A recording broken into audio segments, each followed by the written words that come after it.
Está chegando a hora. O Dia das Bruxas começa daqui a pouco.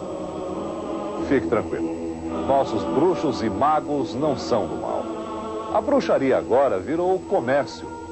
Vende-se felicidade, saúde e paz interior através da magia.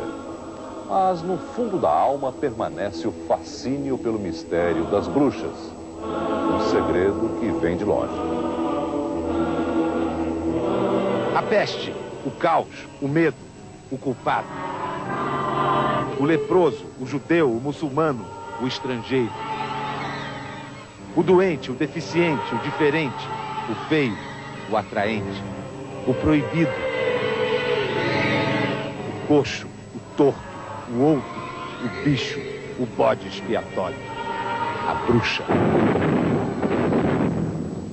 Eu não acredito em bruxas. Não creio nesses seres que acordam quando a gente dorme, que voam enquanto a gente anda, vestem o que não vestimos, comem o que não comemos, fazem o que não fazemos, dizem o que não dizemos, seres que vão e voltam de onde não ousamos ir. Eu não creio em bruxas, principalmente nas que existem.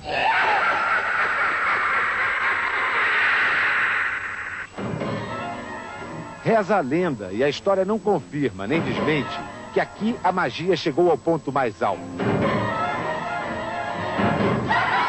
Estamos na Cornualha, na costa oeste britânica, na praia onde teria vivido o maior de todos os bruxos. O mago Merlin teria vivido nesta caverna, ora oculta pela maré, ora descoberta como agora. Merlin teria educado e aconselhado o primeiro rei católico desta região, Arthur, o santo guerreiro que fez triunfar o deus cristão sobre as forças pagãs dos magos celtas. Nos tempos de Arthur, a magia era lei. Espadas encantadas, as artes dos druidas, as damas de poderes irresistíveis e, acima de todos, Merlin, íntimo da alta magia do cosmos. O professor Ken Rees vive mergulhado na história da feitiçaria. Segundo ele, Merlin representa o apogeu e o declínio da magia. Com o triunfo dos católicos romanos sobre Arthur, as religiões pagãs são exterminadas, condenadas ao oculto.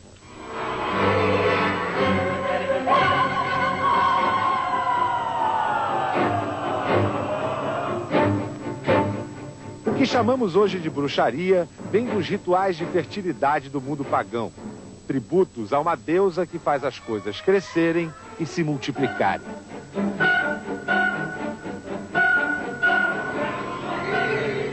Na Idade Média, numa Europa assolada pela peste e pela fome, a sociedade procura um bode expiatório. Primeiro, os leprosos são acusados de tramar uma conspiração contra os sãos. Depois, os judeus, por fim, as bruxas.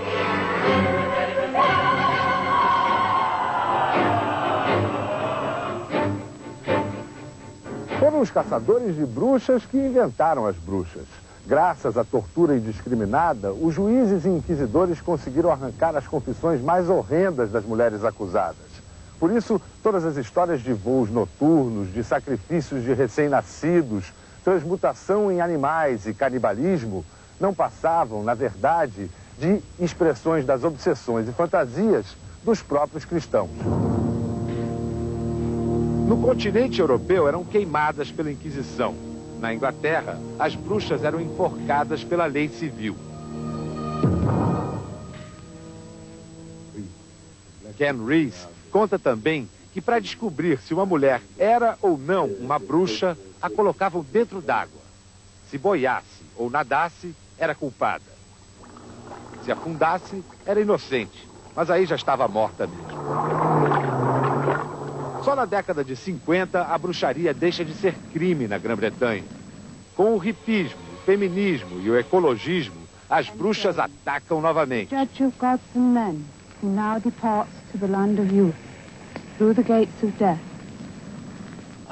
O papa da bruxaria dos anos 60 foi Alex Saunders.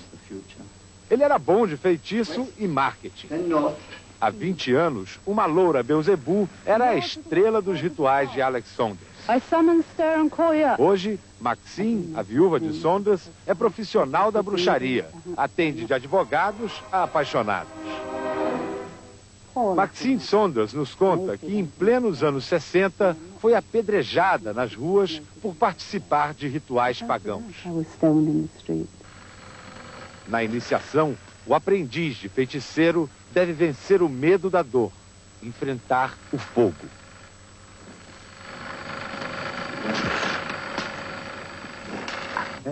Eu pergunto se ela mexe com algo perigoso. Ela confirma que estamos lidando com fenômenos que o homem comum não estuda.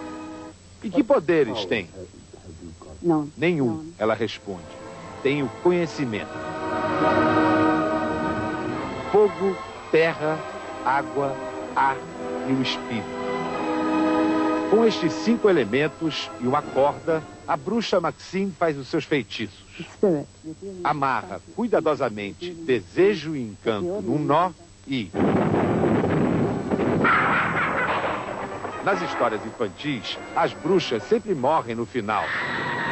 Mas na história do imaginário, são imortais. Amanhã é o dia do ano em que elas aparecem disfarçadas de crianças, para nos lembrar que existem e que cada mulher só não é bruxa se não quiser.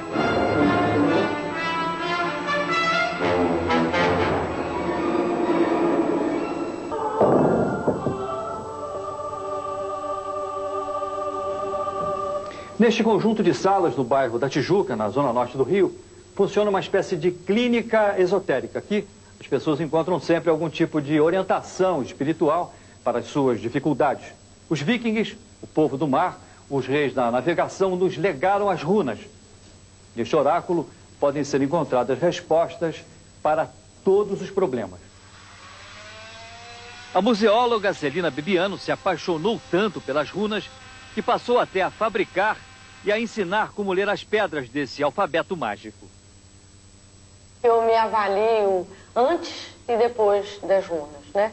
Eu mudei a minha maneira de ser na vida, eu me tornei uma pessoa mais cordata, uma pessoa mais compreensiva. Eu acho que foi tanta coisa que mudou que fica difícil em poucas palavras poder te dizer. Assim como os vikings, os chineses deram também a sua contribuição a esse permanente processo de autoconhecimento e aperfeiçoamento do homem. O I Ching é talvez o mais antigo oráculo de que se tem notícia. Acredita-se que ele tenha mais de 5.000 anos de existência. O pianista, compositor e arranjador Wagner Tiso consulta o I Ching para tudo. Se tem um dinheiro sobrando, se eu compro um apartamento, ou se eu compro o que eu posso fazer com aquilo, né? Ou se eu devo vender alguma coisa que eu tenho, se aquilo vai me fazer falta, uma decisão qualquer que eu tenho que tomar. Mas para as respostas mais imediatas, recomenda-se o tarô cigano. Ele reflete o momento que está sendo vivido por uma determinada pessoa. Nara Lousada formou-se em ciências sociais, abriu uma empresa de consultoria, mas a vida dela só mudou mesmo depois que descobriu o tarô. Através do tarô, eu obtive um autoconhecimento e consegui dar um direcionamento na minha vida. O tarô, realmente, eu posso dizer que foi uma das coisas que ajudou a esse processo de crescimento e me ajudou ao encontro com essa pessoa desconhecida que era eu e que hoje está centrada. Bem, agora eu vou ver como anda a minha vida.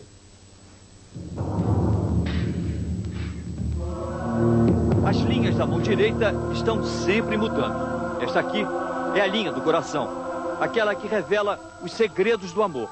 Esta outra é a linha de Saturno, a da realização profissional. E esta é a linha da mente, que revela a forma de pensar e de tomar decisões. Agora, a linha mais famosa, onde estão marcados os fatos importantes. A linha da vida. Ou melhor, da minha vida, porque esta aqui é a minha mão. Nós vamos agora conhecer um pouco da personalidade, do passado, do presente e do futuro deste consagrado ator que é o nosso querido Ari Fontoura. Nós convidamos o ator Ari Fontoura porque ele nunca acreditou muito nessas coisas.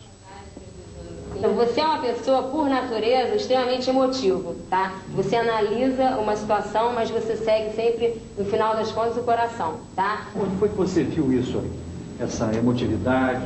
Olha, quando ele cruzou a mão, tá? O polegar esquerdo cruza por cima do direito, né? Que significa o coração predominando, tá? Sobre a razão. Quando a pessoa, o seu também por acaso, quando a pessoa cruza o direito por cima, é a razão predominando sobre o coração. Agora, Regina Ferrari foi pouco a pouco desvendando o que estava escrito na mão dele. Tá?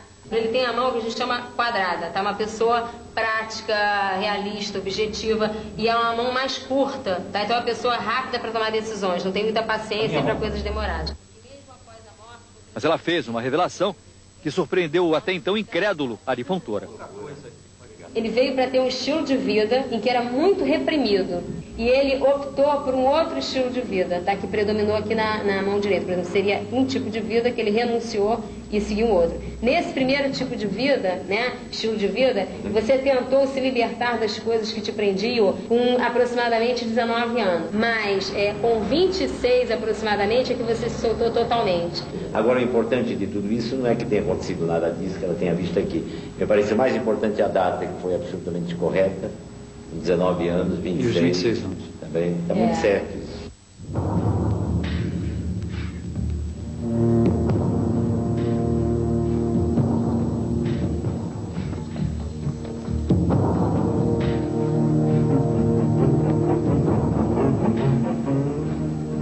A magia no Brasil é uma arte que se aprende na escola. Os alunos são introduzidos nos mistérios da bruxaria. Em nome do grande arquiteto do universo. O que vocês estão vendo é o que os magos chamam de um ritual de revelação. Os aprendizes de feiticeiro estabelecem nessa cerimônia um canal de comunicação com seres superiores, para receberem então os primeiros ensinamentos sobre os segredos da magia.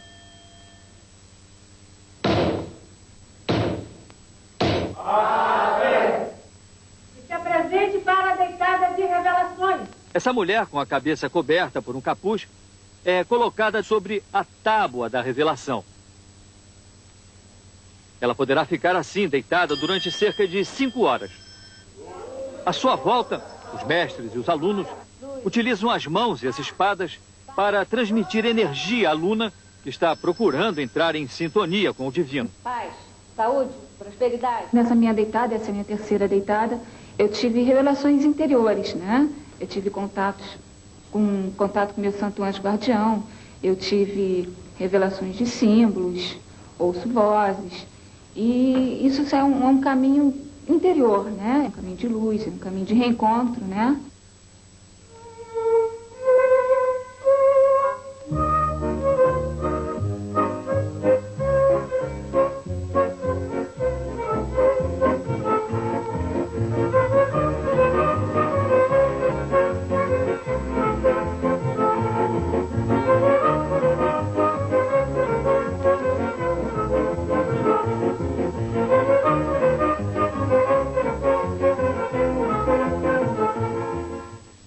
Nesta outra escola de magos e bruxas, no subúrbio carioca, a principal lição é aprender a usar a força da terra junto com o poder da mente.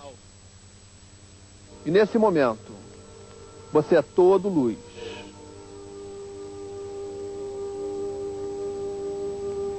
Relaxe profundamente. Uma das técnicas é o relaxamento. Sua mente é livre. Livre para vagar. O objetivo é entrar em contato com energias poderosas. Vamos projetar a nossa mente à nossa frente. Uma dessas energias é também adquirida através do conhecimento de ervas medicinais, que são utilizadas em alguns rituais.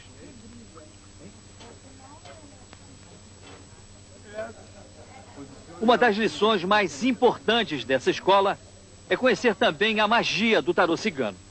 A professora Kátia Bastos é quem transmite esses segredos. Agora me explique uma coisa, quais são as diferenças fundamentais entre as cartas do tarô cigano e as cartas do tarô tradicional? O tarô cigano é o único tarô que tem as forças vivas e vibratórias da natureza representadas nele, ou vulgarmente chamado de orixás, né? E é o único tarô que tem a cigana representada, daí o nome tarô cigano.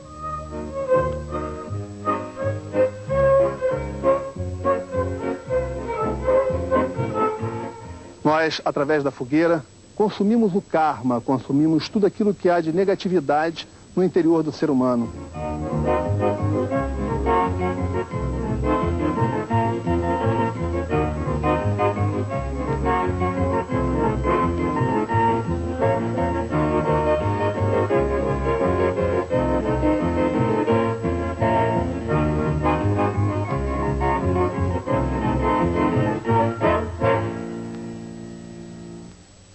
Muita gente dispensa a escola e aprende magia no dia a dia. Daqui a pouco, as 1001 magias da diretora de elenco da Globo. Os segredos dos gnomos. A radiografia de uma casa mal assombrada.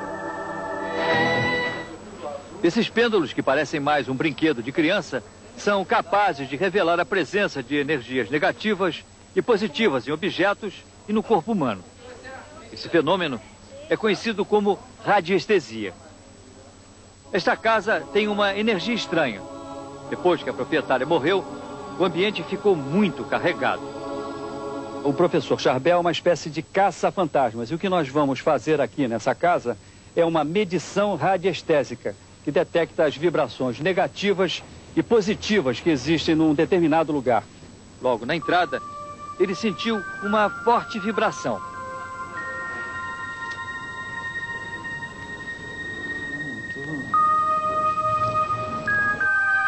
O empresário João Arthur é o dono desta casa.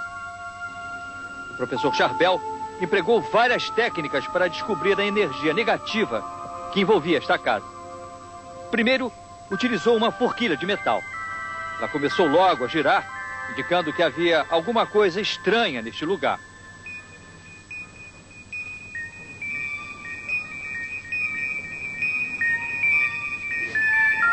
Depois, com a ajuda de 2 arames de aço inoxidável, ele examinou o retrato da dona da casa, falecida há 5 anos. O arame também não parou de girar. Agora, ele está usando um aparelho conhecido como auramíter, para saber o grau de energia negativa existente na casa. Depois de examinar vários aposentos, ele deu o diagnóstico. Tem um bioplasma que está espalhado aqui no ambiente. Justamente, que é proveniente da mãe dele, tá? Então, o bioplasma da mãe dele é muito forte, porque tem uma tendência, pelo registro que me foi dado aqui, a ter umas alterações de um desequilíbrio emocional, que pode ser proveniente ou por hábitos ou abusos, ou de fumo, ou de álcool. Mas quem teve esse desequilíbrio? A mãe, né? Entendeu? O senhor confirma isso? Bom, não foi exatamente... Bom, realmente, minha mãe fumava muito, bebia muito, mas nos últimos dias ela teve um tremendo desgosto, vamos dizer assim.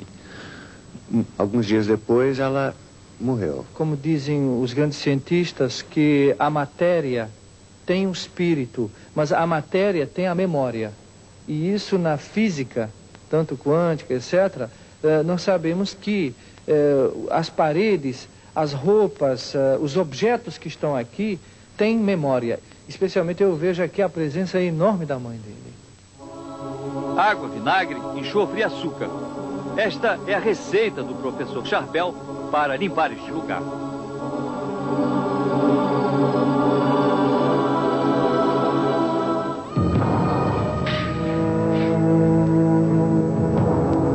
A pirâmide é uma fonte de energia vital.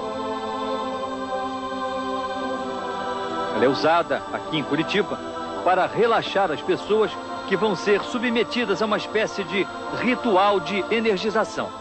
Aqui, as pessoas procuram desenvolver as suas potencialidades interiores para mudar as suas vidas e a maneira de pensar.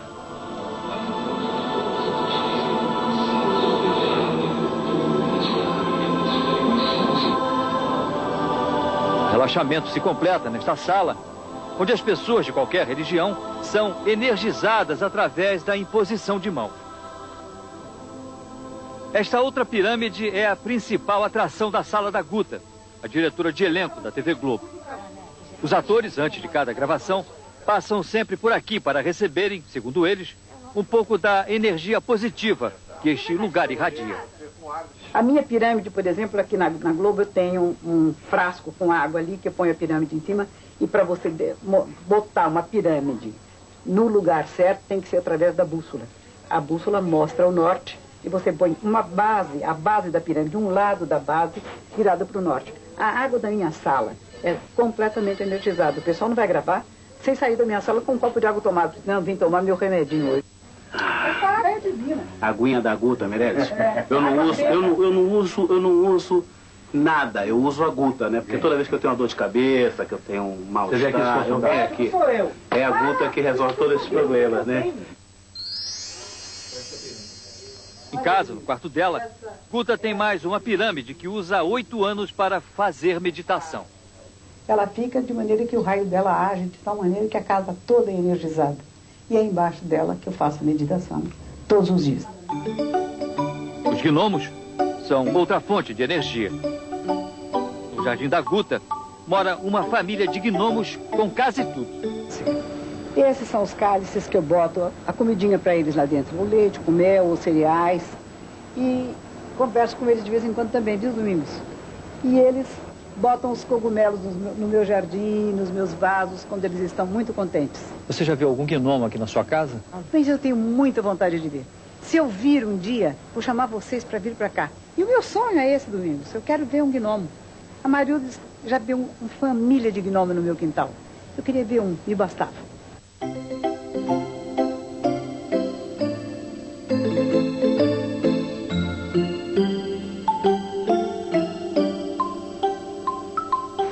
O professor Passos há vários anos que se dedica ao estudo desses seres alegres e irrequietos. O professor só tem uma certeza em relação aos gnomos. Ele acha que eles vivem em ambientes como este. Aqui o professor encontrou a primeira pista. Dizem que onde existem cogumelos, existem gnomos. Não apenas gnomos, mas também os outros seres da natureza, né? Ainda que não estejam visíveis no momento, tá? A tendência é que eles tenham uma certa timidez com a presença, assim, do homem, né? Do homem, né? Professor, dizem que existem gnomos que tomam conta da casa, gnomos da saúde, da fortuna, do trabalho. Esses gnomos existem ou isso tudo é invenção do homem? Olha, existe uma parte de verdade, tá? E uma boa parte também de imaginação disso, tá? O elemental ele pode ajudar a casa a funcionar muito melhor, as pessoas a serem mais saudáveis e harmoniosas. E aí, naturalmente, o dinheiro, o amor, isso viria... A saúde viria pela própria harmonia do ambiente, entende? Mas não que um elemental seja obrigado a trabalhar com essa função. Os cristais estão cada vez mais presentes na vida das pessoas. Desde a antiguidade, que o homem sente-se atraído pela sua cor, pela beleza, pelo tamanho e pelas formas que eles apresentam. Nos dias de hoje, o homem está cada vez mais empenhado em resgatar o seu lado mágico, procurando encontrar equilíbrio e harmonia com ele mesmo, com o próximo e com a natureza. E é justamente através dos cristais, segundo os estudiosos, que esse processo de integração energética com o universo começa a se abrir. Na opinião dessas pessoas, o cristal tem harmonia, luz e energia. Ele é a síntese do chamado equilíbrio cósmico. Sentimento. O empresário Cristóvão Brilho não abre mão da companhia dos cristais, nem mesmo no seu gabinete de trabalho. Ele carrega sempre algumas pedras no bolso e mantém 7 tipos de cristais diferentes sobre a mesa. Esse é o quartzo branco. Se o cristal canaliza energia, se o cristal filtra energia e me devolve a energia com uma qualidade melhor, eu procuro fazer essa reciclagem com ele, quer dizer, a minha energia com ele. Uma troca. Uma grande troca, que é o que acontece na realidade, é uma grande troca. O ator Marcelo Pitti é um místico. para fazer esta cena na minissérie Teresa Batista, onde ele quebra a pontapés um altar de Exu, Marcelo Pitt, com medo, consultou uma especialista em cristais para se defender. Ele enfrentou o altar de Exu, como tudo o que faz na vida, sob a proteção de uma pedra conhecida como olho de tigre. A gente tem respeito por aquilo tudo. Eu sei que aquilo não é só uma estátua, não é só... Aquilo tem um significado por trás daquilo e tal. Eu não ia chegar eu chutando aquilo tudo, embora sabendo que é do meu personagem. Marilda primeiro. Consultei a Marilda e ela me indicou, né, Marilda? Banhos e tudo, e cores com que eu devia me envolver antes da cena, o que eu devia fazer, reverenciar e tal. E eu fiz tudo direitinho e não deu em nada. Pelo contrário, foi um grande trabalho, foi uma cena muito comentada. Mas para ter força, o cristal precisa ser submetido a um tratamento especial. Segundo os estudiosos, o cristal precisa das forças da noite e do dia para que possa irradiar energia em rituais de cura como este. Paulo de Tarso se dedica à energização com a ajuda dos cristais. Ele trabalha sempre com pedras diferentes. Elas são colocadas em pontos vitais do corpo humano.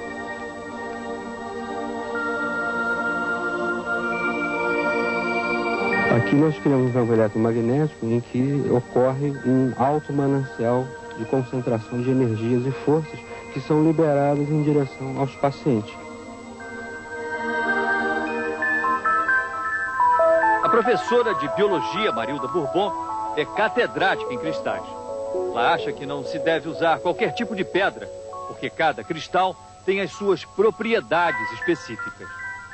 Olho de tigre aumenta a coragem e diminui a teimosia. Quartzo rosa é a pedra do amor. Turmalina negra neutraliza as energias negativas. Nós estamos então diante de uma bancada de quartzos brancos. Sim. Para que servem esse tipo de... O quartzo branco é um cristal único para harmonização. Qualquer pessoa pode usar. É interessante que as pessoas tivessem esse tipo de aglomerado nas suas casas. Harmonizaria o ambiente, né? E individualmente, cada pedacinho desse, ou seja, um solto assim, serviria para a pessoa transportar. Isso mantém a energia das pessoas. Faz com que essa energia se purifique, se mantenha estável. Esse aqui é muito bonito também. Esse é um cristal fumê. É um cristal que atua, né, no centro energético raiz. E todo o processo da sexualidade é ativado. Ah, é? Tá? Então as pessoas que têm problemas com a sua sexualidade, estão assim um pouco em defasagem com ela, o uso desse cristal faz com que ela volte ao seu patamar normal. A pirita, a função dela é como se fosse um grande mataborrão de energia negativa. Então nós colocamos a pirita num determinado local e ela absorve a energia negativa. E conforme ela vai absorvendo, esses cristalzinhos vão se soltando, até que nós tenhamos toda a pirita quebrada, então nós colocamos num hábitat da natureza. E a questão do tamanho? Olha, o tamanho não importa, porque em realidade não somos nós que escolhemos o cristal, é o cristal que nos escolhe. Mas uma das pedras mais procuradas é a ametista. Ela protege o lar com boas vibrações e estimula a meditação. Essa pedra, Domingos, é a pedra que a gente tem um carinho especial dentro do trabalho, né? É a pedra que faz a purificação, a sutilização espiritual. Além desse processo dela espiritual, ela também trabalha a nível físico, né? Ela é usada, por exemplo, nos processos que entram convulsões como epilepsia, de ritmias. Em termos, por exemplo, ocultista, a ametista pertence ao 7º raio. É a pedra de Saint-Germain.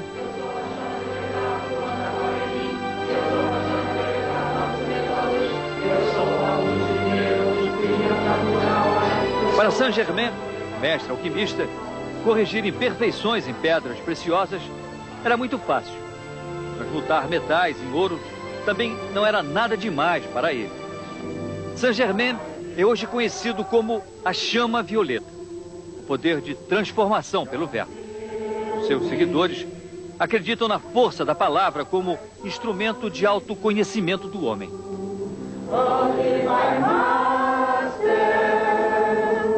Show me the way to go.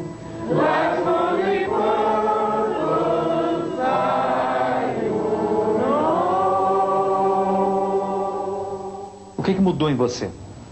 Você fica uma pessoa mais determinada, a sua vontade fica mais exacerbada, a sua determinação em relação às coisas, você tem uma sensibilidade maior. Que a chama violeta não só provoca grandes transformações interiores nossas, mas através da chamada da chama violeta nós conseguimos cura no corpo físico, que a chama violeta também é curadora.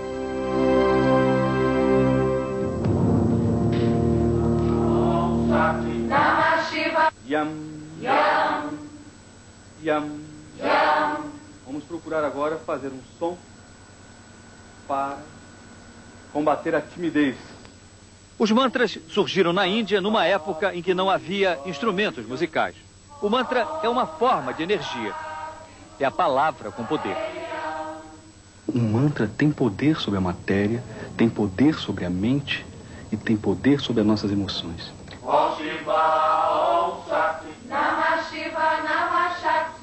Qual é o mantra mais poderoso? É o mantra Om, porque nele está inserido o Pai, o Filho e o Espírito Santo, a criação, a conservação e a renovação do universo. Om, Om, Om, Om, Om, Om. Dizem que existe um mantra da fortuna, um mantra para ganhar dinheiro. Isso é verdade? Existe realmente. Porque você entra numa determinada vibração quando você conecta com determinados poderes. Então, existe a vibração da prosperidade. Om Lakshmi, Om Lakshmi, Om Lakshmi, Om. Om Lakshmi, Om Lakshmi, Om Lakshmi, Om. Om Lakshmi, Om Lakshmi, Om Lakshmi, Om. Na verdade, eu sou um bruxo de verdade. Para mim, hoje em dia, seria muito fácil fundar uma igreja nova, entende? E graças a Deus que eu sou magicamente proibido disso. A magia é o caminho do coração. Eu sou a luz das estrelas, eu sou a cor do luar, eu sou as coisas da vida, eu sou o medo de amar. Por trás do sucesso de Raul Seixas, havia um bruxo. Mago das letras, Paulo Coelho escreveu Gita há 10 mil anos atrás e outros rocks. Naquele tempo fazia magia negra, uma brincadeira perigosa. Mas o escritor trocou a baixa magia pela espada e a cruz. Entrou para uma confraria milenar chamada Tradição e virou o escritor mais lido do Brasil. O Diário de um Mago contou a peregrinação de Paulo Coelho pelo caminho de Santiago, no norte da Espanha. Ali, o peregrino recebeu sua espada e a missão de travar um bom combate. Levar as pessoas comuns à magia do amor e da fé. Essa é a minha espada, conquistada no caminho de Santiago. E esse é o cajado também do caminho de Roma. Então, esses são objetos rituais. E por que você não pode mostrar essa outra espada? Não é que eu não possa mostrar, mas uma espada que tem um sentido ritual, ela só pode ser desembainhada na medida em que ela vai ser usada. Porque a lâmina dela é como se tivesse vida própria. Ela vai querer, enfim, já que ela saiu, ela vai querer morder alguém. Você não vai querer isso agora. Nos cantos da casa do bruxo, encontramos outros símbolos de magia. A serpente serve para lembrar que o conhecimento é perigoso. O trigo simboliza a simplicidade do caminho da magia.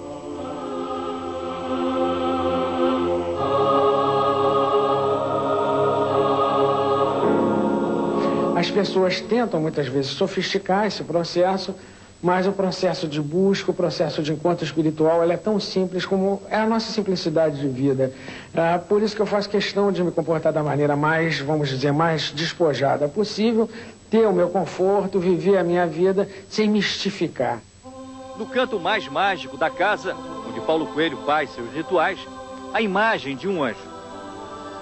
É o tema do livro mais recente, As Valquírias, a história de uma aventura no deserto em busca do anjo da guarda. Os anjos estão sempre presentes, nós que nos desacostumamos de ver anjos, porque a gente acha uma coisa muito infantil, quando Cristo dizia muito bem, é das crianças o reino dos céus. É aquilo que a gente acreditava quando era criança, que vai nos dar força para enfrentar a vida de adulto, o momento presente. A mensagem simples do escritor já vendeu mais de 2 milhões de livros. ele olha muito o lado espiritual e as pessoas hoje em dia precisam desenvolver esse lado espiritual. Por isso que ele é muito importante, tanto na minha vida quanto na vida de qualquer pessoa que queira desenvolver esse lado espiritual. Como é que você reage diante das pessoas que se dirigem a você como se você fosse um santo? As pessoas não, elas fingam com muito carinho, mas elas sabem que não. Elas leem meus livros, elas sabem que eu sou igual a elas e que o caminho da magia, insisto mais uma vez, é o caminho das pessoas comuns. Paulo Coelho não revela seus rituais, mas uma das 4 discípulas dele, Lisa Azevedo, aceitou mostrar um pouco do que aprendeu com o mestre. Segundo ela, quando veste esta roupa preta, assume uma personalidade mágica. Neste ritual, ela procura entrar em harmonia com as forças do universo. E a espada é o símbolo desse poder. Que Jesus Cristo e a Virgem Maria me recebam. E que tudo seja sempre feito pela glória de Deus. Em tuas mãos está o reino, o poder e a glória para toda a eternidade. Amém. O que é ser uma feiticeira? Eu acho que todos nós somos bruxos e magos em potencial na medida em que conseguimos transformar a nossa realidade do nosso dia a dia. E fazer a tua história pessoal. No momento que você está fazendo a tua história pessoal, você é um mago e você é uma bruxa. Aos discípulos e leitores, o mago Paulo Coelho ensina coisas simples como a canalização, o contato com o sagrado. Ele pode ser feito até no meio de um engarrafamento. O segredo é abrir mão das agruras do dia a dia e escutar o universo. Encontrar Deus na beleza de um pôr do sol, na contemplação da lua, numa tempestade ou numa paixão. Sem espadas nem rituais, a pureza da magia, o caminho do verdadeiro poder. Se eu quiser falar com Deus,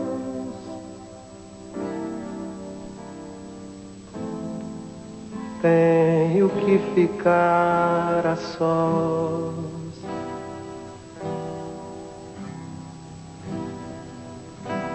Tenho que apagar a luz.